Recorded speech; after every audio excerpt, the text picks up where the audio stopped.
Hi hello welcome to the Mittu vlogs. అందరూ ఎలా ఉన్నారు? బాగున్నారా? ఈరోజు మనం ములంగూరు కోట గురించి తెలుసుకుందాం. ఈ ములంగూరు కోట తెలంగాణ రాష్ట్రం కరీంనగర్ జిల్లా శంకరపట్టణం మండలం ములంగూరు గ్రామ శివారులో కొండపై నిర్మించబడి ఉన్న కొండ.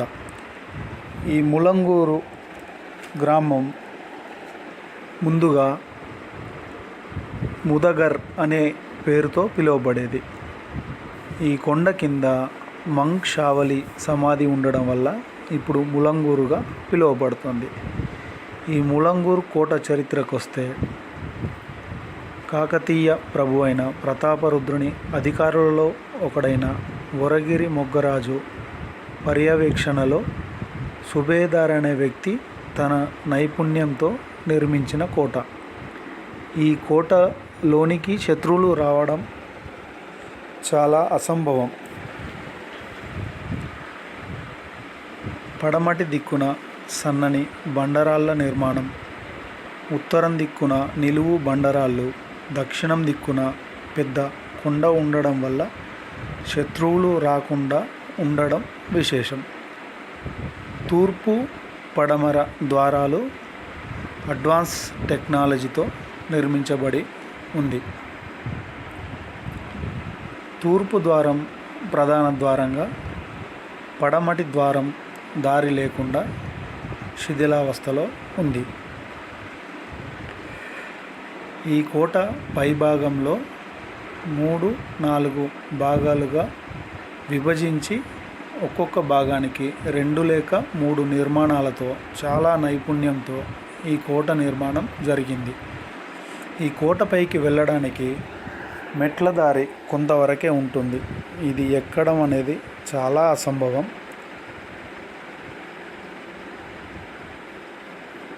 కోట సగం పైకి వెళ్ళాక హనుమంతుని దర్శనం చేసుకొని మొదటి కాపలా ద్వారం గుండా లోనికి వెళ్తే ప్రధాన 2వ ద్వారం దగ్గరికి చేరుకున్నాం. ఈ కోట పైకి చేరడం చాలా ప్రయాసతో కూడుకున్న పని.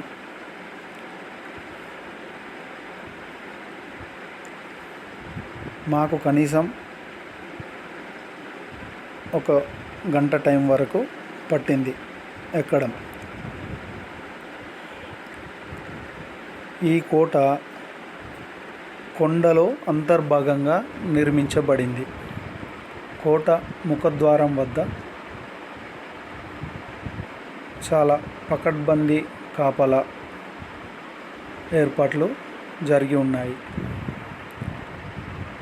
మేము ముందు కోట లోపలికి వెళ్ళగానే కుడివైపు ఎడమవైపు 2 దారులు గమనించాం. ముందుగా మేము కుడివైపు ద్వారానికి వెళ్తే అక్కడ ఒక చిన్న కోనేటి ఆనవాళ్ళు కనపడ్డాయి. ఆ కోనేటి పక్కనే ఒక నిర్మాణం నిర్మించబడి ఉంది. ఆ నిర్మాణం పరిశీలిస్తే చాలా శిథిలావస్థలో ఉన్నట్టు గమనించాం. కోట చుట్టూ గోడ చాలా పకడ్బందీగా చాలా నైపుణ్యంతో కట్టబడి ఉంది.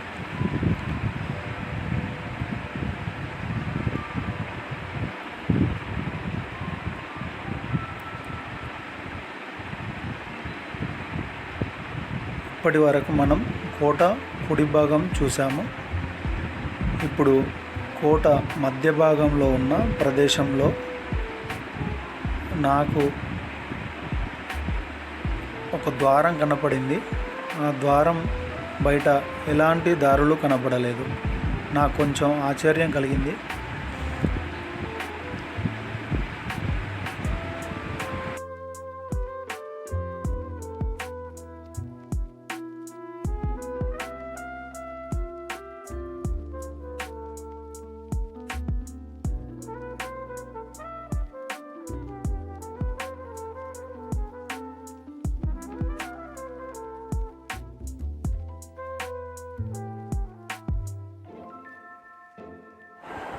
ఈ కోట మధ్యలో ఒక బావి ఉన్నట్టు గమనించాం.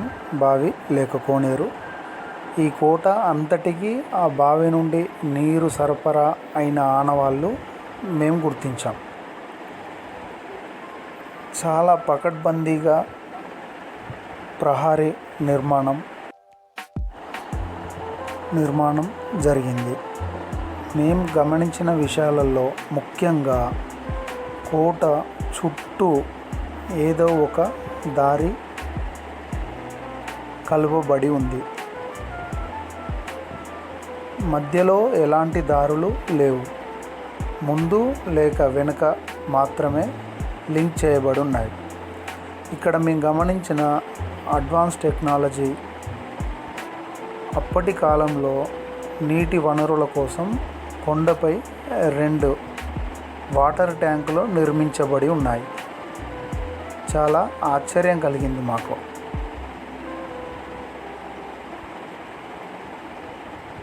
వాటి నిర్మాణం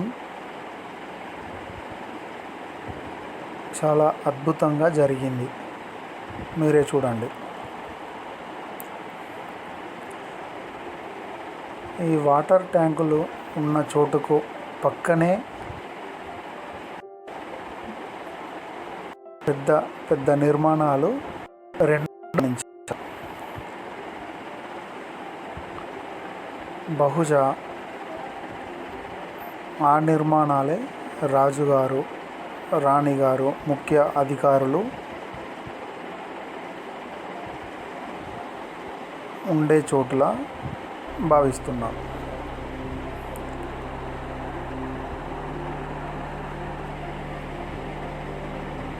ఇవి చూడడానికి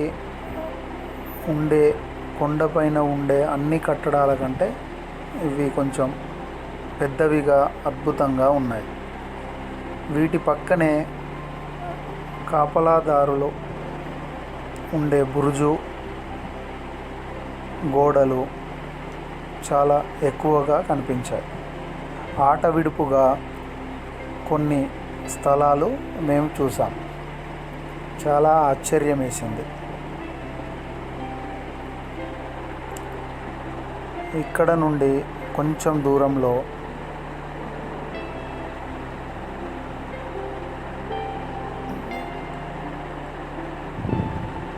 దీపాలతో పూజించే 3 నిర్మాణాలు చూసాం. ఇక్కడ దీపాలు పెట్టి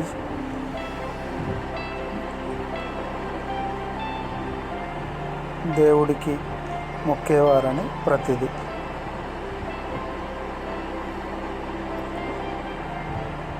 ఆ దీపాల నిర్మాణం చాలా అద్భుతంగా ఉంది. ఇక్కడ నుండి ఆ బావి చూస్తే చాలా అద్భుతంగా కనపడింది. ఈ పక్క నుండి ఇంకా కొంచెం ముందుకు వెళ్ళి చూస్తే మాకు ఫిరంగి కనపడింది.